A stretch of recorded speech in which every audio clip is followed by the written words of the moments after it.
चाहिए। अब सर ये कॉलेज लिस्ट कहाँ से मिलेगा, मैं बता रहा हूँ भाई। तो गाइस आपको ना आपके परसेंटाइल के अकॉर्डिंग और बेस्ट कॉलेज मिलेगा। जो वो पे कर दिया, ट्यूशन फीस पे कर दिया, पर सेकंड ईयर की भी बारी है, थर्ड ईयर की बारी है, ट्रैवलिंग का खर्चा, अदर बहुत सारे खर्चे हैं जो उठाना पड़ेगा, वो सब उठा पाएंगे। सर मेरे मार्क्स बहुत कम बन रहे हैं, उस मार्क्स के अकॉर्डिंग जो परसेंटाइल बनेगा सर वो भी बहुत कम बनेगा। उस अकॉर्डिंग मैं कैसे कॉलेज लिस्ट बनाऊं कि मुझे एक बेस्ट स्ट्रीम और बेस्ट कॉलेज मिले, वो चीजें इस वीडियो के अंदर मैं बताने वाला हूं। आपको पता है जब जब आपको ऐसा लगा है कि प्रदीप सर, राहुल सर, आप लोगों की बहुत ज्यादा जरूरत है, 10th की बात हो, 12th की बात हो, एडमिशन प्रोसेस की बात हो, आगे इंजीनियरिंग की बात हो, किसी भी सेक्टर की बात हो, आपको हमेशा ये दोनों भाई खड़े मिले हैं। तो भाई आज भी आपके साथ है, बस आपका रिटर्न में हमें प्यार चाहिए। हर बच्चा चैनल को सब्सक्राइब करके जाए। डिस्क्रिप्शन में आप सभी के लिए गाइस ये पूरा काउंसलिंग, पूरा एडमिशन प्रोसेस इस चैनल पे सब कुछ मैं फ्री लाने वाला हूं। डिस्क्रिप्शन में जो टेलीग्राम दिया उसको ज्वाइन करके रखो। एंड चैनल जो आगे आपको काम आने वाला है, प्रदीप गिरी एकेडमी, जिसमें इंजीनियरिंग डिप्लोमा का चैनल है, उसको भी सब्सक्राइब करके अपना प्यार एंड सपोर्ट दिखाना स्टार्ट करो, क्योंकि कुछ ही दिनों के अंदर उसमें बहुत सारे कंटेंट आने वाले जिससे आपको बहुत ज्यादा हेल्प होगी। तो चलो स्टार्ट करते हैं। देखो कॉलेज लिस्ट बनाने के टाइम ना सबसे पहले आपको ये फिक्स कर लेना है कि आपको एडमिशंस कहाँ लेना है, ये कंफर्म कर लेना है। अगर ये कंफर्म कर पाओ तो ज्यादा बेटर है। मुंबई में लेना है, पुणे में लेना है, आपको कहाँ लेना है ये फिक्स हो जाना चाहिए। ये आपने फिक्स कर लिया।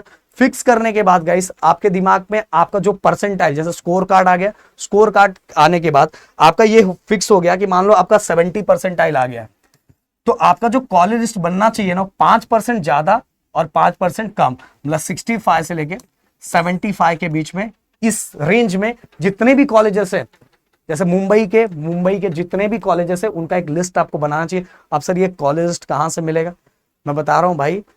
आप कॉलेज दुनिया करके एक साइड है, उस पे जाके सर्च करोगे, बहुत सभी कॉलेज के पूरे लिस्ट आ जाते हैं।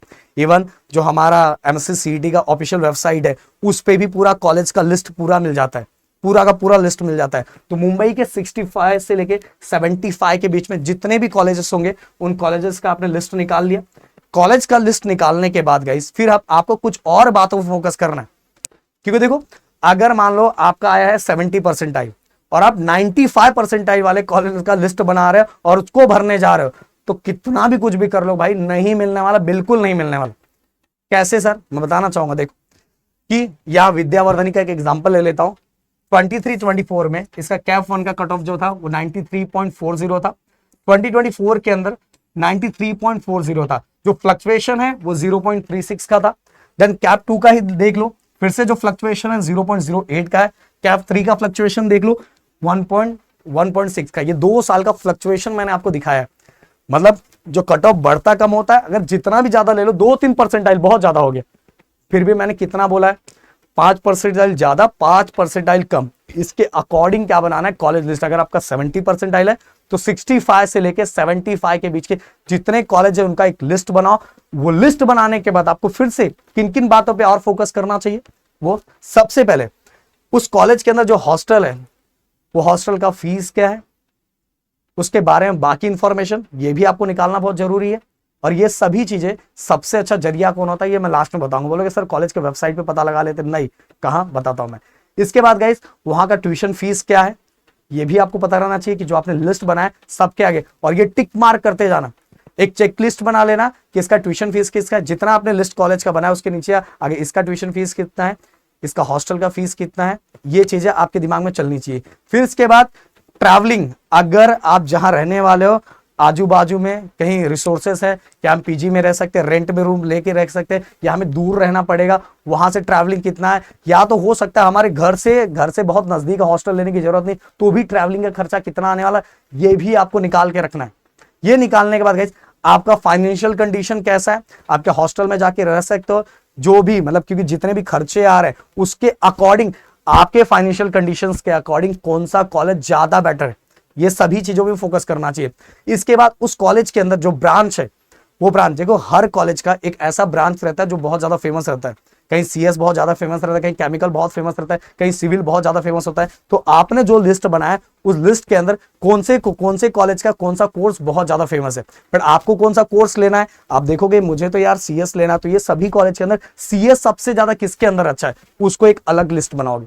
इस तरह से डिफाइन करोगे तो गाइस आपको ना आपके परसेंटाइल के अकॉर्डिंग और बेस्ट कॉलेज मिलेगा। इसके बाद वहां कौन कौन सी फैसिलिटी आपको दी जा रही है, वहां प्लेसमेंट कैसा है। देखो प्लेसमेंट के बारे में बताना चाहूंगा, ज्यादातर कॉलेजेस का हाल ना बहुत बुरा है। जो वेबसाइट पे आपको दिखाई देता है, जो होर्डिंग्स पे दिखाई देता है, जो न्यूज पे दिखाई देता है, उससे बिल्कुल बहुत ज्यादा, हाँ कुछ जगहों पे हो सकता है सही हो, बट ज्यादातर जगहों पे बहुत ज्यादा उल्टा ही रहता है, बहुत सारा सिस्टम गड़बड़ रहता है। अगर इन सभी के बारे में ज्यादातर इंफॉर्मेशन आपको पता लगा के रखना है तो सीनियर से पता लगाओ कि वहां का हॉस्टल कैसा है, वहां का प्लेसमेंट कैसा है, वहां के फैकल्टीज कैसे है, वहां का फैकल्टी का रिलेशंस कैसा है, ये बहुत जरूरी है गाइस। और साथ में कैंपस, ये सभी जब और साथ में सीनियर्स, क्योंकि सीनियर्स का रिलेशन वहां के बच्चों के साथ किस तरह से, ये भी आपको पता लगाना बहुत जरूरी है। अब तो देखो जो रैगिंग है वो अभी तो नहीं होती, पर पिछले हमारे टाइम जब थी ना रैगिंग बहुत होता था, बट हमारे साल के बाद से रैगिंग बंद होना स्टार्ट हुआ। तो आप वहाँ सीनियर्स कैसे हैं, कैसे उनकी बॉन्डिंग है, ये सभी चीजों का भी आप एक लिस्ट बनाना है। जिस तरह से आप लिस्ट बनाओगे तो आपको ऑलरेडी समझ में आ जाएगा कि जितने मैंने कॉलेजेस बनाए उन कॉलेजेस के अंदर सबसे अच्छा मेरे अकॉर्डिंग कौन सा आ रहा है और जो सबसे बेस्ट आ रहा है। क्योंकि देखो आपने परसेंटाइल के अकॉर्डिंग तो लिस्ट तैयार कर लिया, परसेंटाइल के अकॉर्डिंग ये बातों पे भी आपको फोकस करना है, क्योंकि ये सभी चीजें भी आगे जरूरी है। जैसे फाइनेंशियल कंडीशन की बात करूं, हो सकता है कि घर का कंडीशन अच्छा ना हो, पहले साल पेरेंट्स ने इधर उधर से कैसे भी करके चीजों को पे कर दिया, ट्यूशन फीस पे कर दिया, पर सेकेंड ईयर की भी बारी है, थर्ड ईयर की बारी, ट्रैवलिंग के खर्चा, अदर बहुत सारे खर्चे हैं जो उठाना पड़ेगा, वो सब उठा पाएंगे। तो ये सभी चीजों को फोकस करना बहुत जरूरी है। और इनके बाद वेरीफाई करने के बाद आप देखोगे कि चेकलिस्ट में सबसे ज्यादा टिक किस में मिल रहा है, और जो सबसे ज्यादा टिक मिलेगा वही आपके लिए सबसे बेस्ट कॉलेज होगा। अगर आप बोलोगे तो मैं आपके अकॉर्डिंग एक ऐसा लिस्ट बना के आपको दिखाऊंगा जिससे आपको बहुत ज्यादा हेल्प होगी। बट दोस्तों कॉलेज लिस्ट बनाने के टाइम इन चीजों पे भी आपको ज्यादा फोकस करना चाहिए। बहुत सारे लोग बस क्या करते हैं, परसेंटाइल के अकॉर्डिंग कॉलेज लिस्ट बनाते हैं, जो कि बिल्कुल गलत है। आपको आगे की चीजों पर वो फोकस करना चाहिए कि सही ये मेरे लिए, नहीं तो 6 महीने 7 महीने के बाद आपको रोना आता है वो कॉलेजेस के अंदर। बहुत सारे बच्चे ये लिखते हैं कि मैं तो इंजीनियरिंग में एडमिशन लेके फंस गया, इसका रीजन यही सब है। तो शायद मेरी बात समझ में आई होगी। मिलते हैं नेक्स्ट वीडियो में। Thank you so much guys. जय हिंद एंड जय महाराष्ट्र दोस्तों।